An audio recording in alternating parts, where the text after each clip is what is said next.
Hello, আসসালামু আলাইকুম। কেমন আছেন সবাই? সবাইকে নতুন একটা ভিডিওতে জানাচ্ছি শুভেচ্ছা। বন্ধুরা, কিছু বছর পর আমরা সবাই বিশেষ করে যাদের টাকা আছে তারা টাকা খাবে, আর যাদের বিল্ডিং আছে তারা বিল্ডিংয়ের ইট খুলে খাবে, আর যাদের কিছুই নেই তারা হাওয়া খেয়ে থাকবে। কেন? দেখেন, এখনও কিছু কিছু জায়গায় ফসল উৎপাদন হচ্ছে, বাট তার পাশে দেখেন কত বড় বড় বিল্ডিং হয়ে গেছে। এই গাইস, আমি এখন যে জায়গাটা দাঁড়িয়ে আছি, একসময় এই জায়গাটা পুরাটাই খাল ছিল এবং ধানি জমিতে ভরপুর ছিল। ধানি জমি মিন্স হচ্ছে কৃষি জমি, যেটা কৃষি কাজ করা হয়, ভরপুর ছিল। বাট এটা এখন টোটালি নাই, একদমই নাই বলতে গেলে। এখন চারপাশে শুধু বিল্ডিং আর বিল্ডিং। দেখেন আমার পিছনে সব বিল্ডিং হয়ে গেছে, বিশাল এক এরিয়া নিয়ে। এরকম ঢাকা শহরের 90% যে খালি জায়গা শেষ, এবং ঢাকা তো শেষই, বাইরেরগুলো শেষ প্রায় অলমোস্ট। সবখানে দেখি টুলেট আর টুলেট।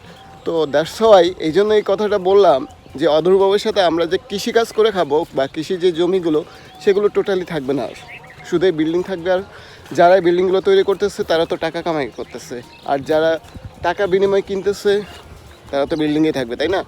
তো যেখানে কৃষি জমি থাকবে না সেখানে আপনি খাবার পাবেন কী করে?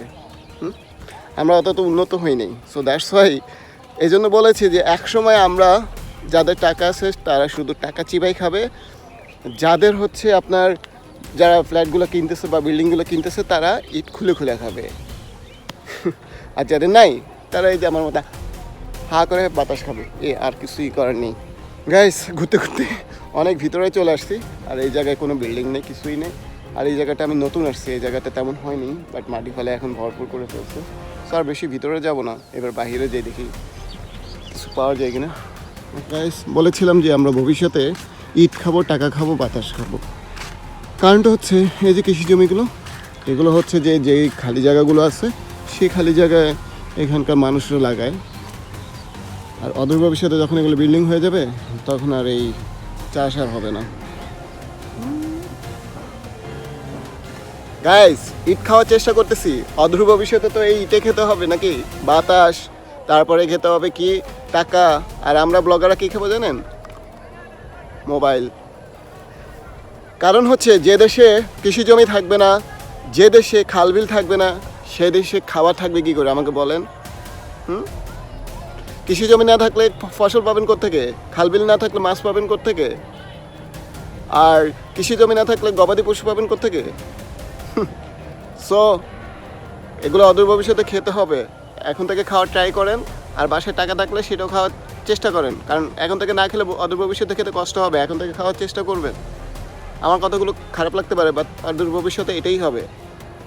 কারণ আমরা বাংলাদেশের এত উন্নত হই নাই। যারা উন্নয়নশীল দেশ বলতেছে না, আদৌ আমরা উন্নয়নশীল দেশ না। আমরা হচ্ছে উগান্ডা থেকেও নিচে, ঠিক আছে? যদি আমরা ঠিকই উন্নয়নশীল দেশ হতাম তাহলে আমরা আমাদের কৃষি জমি রক্ষা করতাম, আমাদের খালবিলগুলো আমরা রক্ষা করতাম। আমরা কিছুই উন্নয়নশীল না, আমরা হচ্ছে মূর্খ। দ্যাটস ওয়াই আমরা এই কাজগুলো করতেছি।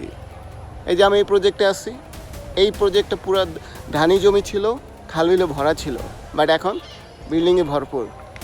সো এভাবে দেশে প্রতিনিয়ত কমে যাচ্ছে। এই প্রজেক্টটা আরও বিস্তৃত হচ্ছে বিশাল এরিয়া নিয়ে।